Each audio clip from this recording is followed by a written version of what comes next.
யூடியூப்பில் memories of Ratchagan ஒரு video போட்டிருந்தேன். அந்த வீடியோவில் லாஸ்ட்டாக சொல்லியிருந்தேன், இந்த சோனியா சாங்கு, இந்த ரட்சகன் பிஜிஎம்மு இதெல்லாம் வந்து அண்டர் ரேட்டட்னு எவனோ ஒருத்தன் போட்டிருந்தான், அது யாரா அது அப்படின்னு கிண்டலாக கேட்டிருந்தேன். யூடியூப்பில் நிறையா பேர் புரிஞ்சுக்கிட்டாங்க அது நான் என்ன சொல்ல வந்தேன் அப்படின்றது. பட் ஆனால் சில பேர் வந்து யூடியூப்பில் கீழே வந்து கமெண்ட்டில் சண்டை போட்டுன்னு இருக்காங்க.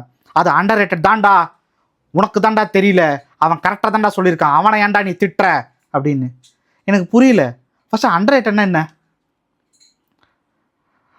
ஒரு படமோ ஒரு பாட்டோ வெல் ரிசீவ் பண்ணப்படலை, அதை யாருமே பெருசாக கண்டுக்கவே இல்லை, அது ஒரு ஜெம்மாக இருந்துச்சு இது வரைக்கும், இப்போ தான் ரொம்ப வருஷம் கழித்து அதை வந்து நம்ம வந்து ரெகக்னைஸ் பண்ணியிருக்கோம், இல்லை ரெகக்னைஸ் பண்ணுங்க அப்படின்னு ஒரு விஷயத்த சொல்கிறோன்னா அதை வந்து அண்டர் ரேட்டட் அப்படின்னு பிராண்ட் பண்ணலாம்.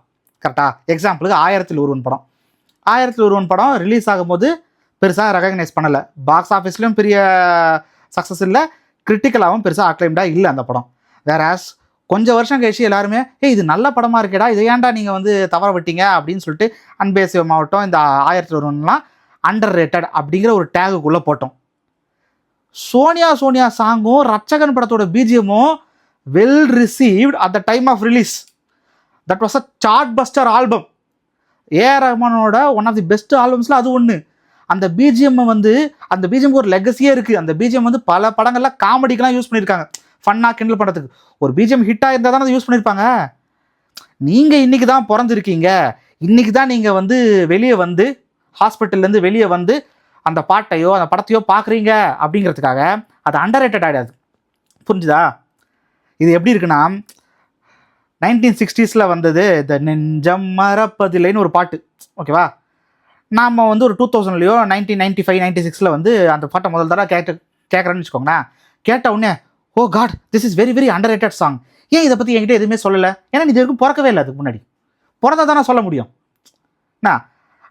இப்போ நான் அண்டர் ரேட்டட்னு அதை சொல்லியிருந்தேன்னா அந்த ஜென்ரேஷனில் பிறந்தவங்கன்னா நம்ம என்ன சொல்லியிருப்பாங்க, என்ன டேய் நீ இப்போ தான் கேட்குற, அதெல்லாம் நாங்கள் எப்போ ரேடியோலாம் கேட்டு முடிச்ச பாட்டா, போடா தாண்டா அப்படின்னு சொல்லுவாங்களா இல்லையா?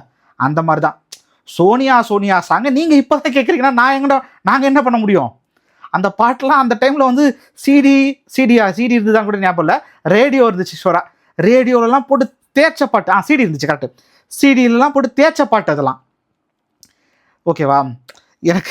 எனக்கு அட்லீஸ்ட் வந்து நீங்கள் சாட் ஜிபிடியில் போய்ட்டு வாட் இஸ் அண்டர் ரேட்டட்னு கேளுங்களேன், அதுவே அழகாக ஒரு டெஃபினேஷன் கொடுக்கும், ஒரு எக்ஸாம்பிள் கொடுக்கும், நீங்களே பொருத்தி பாருங்கள்.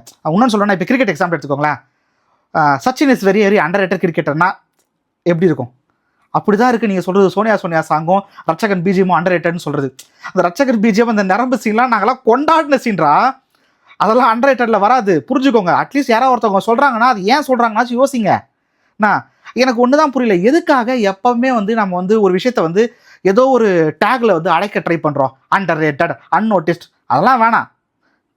ஒரு பாட்டை புதுசாக கேட்குறோமா, அடா இப்போ தான் கேட்குறோமா, இதை இவ்வளோ நாள் எப்படி மிஸ் பண்ணோம் அப்படின்னு இருக்கலாம். நாம் எப்படி இந்த பாட்டை மிஸ் பண்ணோம்?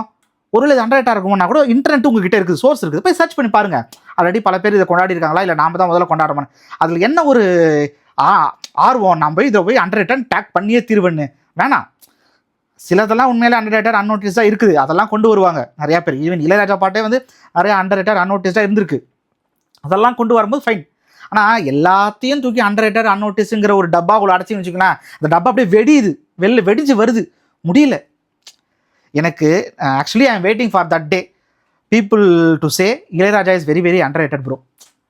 அதுக்குள்ளே ஏலியெல்லாம் வந்து டக்குன்னு முடிச்சு விட்டு போயிடுங்க, அந்த காலத்துக்குலாம் வெயிட் பண்ண முடியாது நம்மளால்.